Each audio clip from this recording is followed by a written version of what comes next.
Elliot woke up to the sound of crashing waves and seagulls overhead. The remnants of his raft floated nearby, and his body ached from days spent adrift at sea. He couldn't remember how he had survived the storm, but he was grateful to find himself washed up on a sandy shore. Exhausted, he lay still until voices startled him. Peeking up, he saw 3 women running towards him, shouting with excitement. "It's a man! A real man!" one of them exclaimed. Too weak to respond, Elliot let them carry him to their village, a hidden paradise on the island of Kayana. The village was unlike anything he had ever seen. Lush greenery, vibrant flowers, and hundreds of women, but no men in sight. As the women cared for his injuries, Elliot drifted in and out of consciousness, piecing together the story of this strange island. When Elliot finally woke, he found himself surrounded by curious, smiling faces. The leader of the village, a woman named Nana, introduced herself. "Welcome to Kayana," she said. "You are a gift to us sent by the gods." Elliot was confused. "Where are all the men?" he asked. Nana explained that the men of Kayana had vanished years ago, taken by mysterious sea spirits known as the sirens. Since then, the women had prayed for help, and Elliot's arrival seemed like a miracle. Though grateful for their hospitality, Elliot couldn't shake the feeling that he was being watched closely. Elliot quickly became a beloved figure in the village. The women showered him with gifts, from tropical fruits to handmade clothes. He helped with fishing and building, eager to repay their kindness. However, he soon noticed the longing in their eyes. They treated him as more than a guest. They saw him as a symbol of hope, and perhaps something more.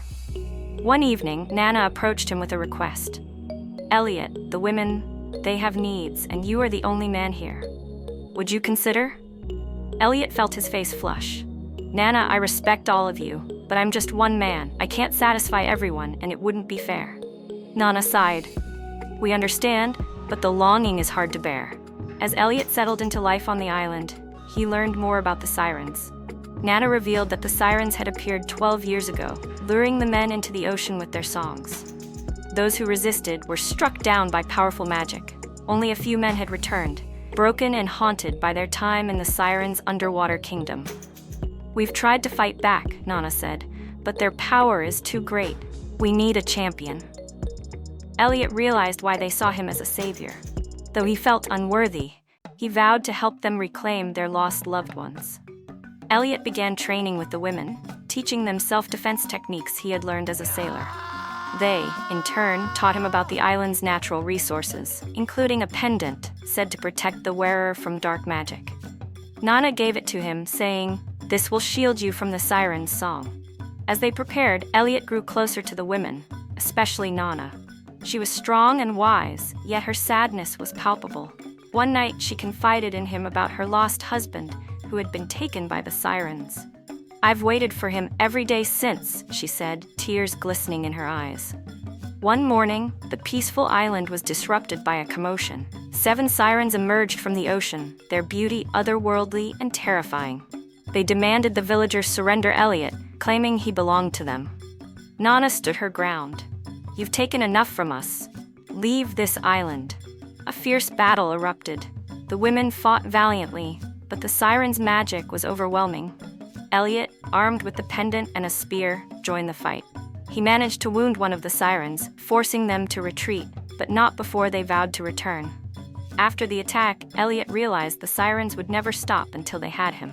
He decided to take the fight to them, venturing into their underwater kingdom to rescue the men and end their reign of terror. Though the women were reluctant to let him go, they understood it was their only chance. "We'll pray for your safe return," Nana said, handing him a dagger blessed by the island's elders. Elliot swam into the ocean, guided by the pendant's glow. The water grew colder and darker as he descended, until he reached a swirling vortex. Taking a deep breath, he plunged through it, emerging in a hidden realm beneath the waves. The siren's lair was both beautiful and horrifying, with glowing coral and enslaved men working tirelessly. Elliot found the captured men, weak and despondent. They told him of the sirens' cruelty, how they drained their strength and spirit. "We thought we'd never see the sun again," one man said. Elliot promised to free them, but first he had to confront the sirens. Elliot sneaked into the sirens' chambers, using the pendant to shield himself from their magic. He confronted the first siren, who tried to seduce him with her beauty. When she realized he was immune, she attacked. After a fierce struggle, Elliot defeated her, breaking her hold on the men she controlled. As Elliot continued his mission, he freed more men, who joined him in the fight. They were weak but determined, fueled by the hope of returning to their families. Together, they devised a plan to take down the remaining sirens. The sirens, sensing their power waning, unleashed their full fury. They summoned sea creatures to attack Elliot and his allies, but the pendant's magic protected them. Despite the danger, Elliot pressed on, knowing the fate of the island depended on their success. Elliot faced the Siren Queen, the most powerful of them all. She taunted him, saying he could never defeat her.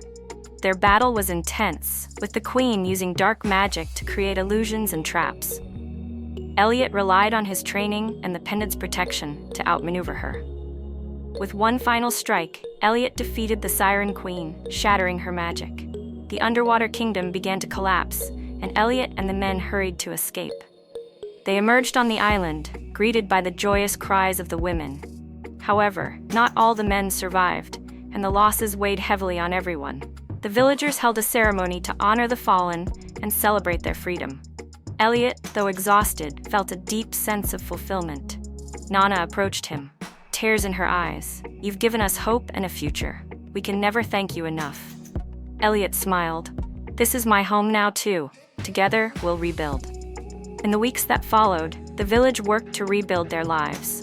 The men, though physically free, struggled with the trauma of their captivity. Elliot became a source of strength, helping them heal and reintegrate into the community. He also deepened his bond with Nana, who emerged as a pillar of hope for the village. As the village celebrated their newfound peace, Nana approached Elliot one evening. "Elliot," she said, "you've given us so much. I want you to know that Elliot placed a hand on hers. "Nana, you don't have to say it. I feel the same way." Their love blossomed, bringing joy to the entire village. Elliot and the villagers began planning for the future, ensuring that they would never again fall victim to the sirens or any other threat. They fortified their defenses and established a council to govern the island fairly. To celebrate their resilience, the villagers held a grand festival. For the first time in years, laughter and music filled the air. Elliot, now a cherished member of the community, was honored as a hero. He felt a deep sense of belonging and purpose. Years later, Elliot's story became legend. The villagers thrived, united by the bonds they had forged through hardship. Though he had once been a stranger, Elliot became the heart of Kayana, a symbol of courage and hope. As he watched the sun set over the ocean, he knew he had found his true home. Would you like to get the direction to the island? If yes, tell us in the comment box below. Subscribe to our channel and turn on the bell notification for more stories like this, and gives video a thumbs up. Click on this next interesting story.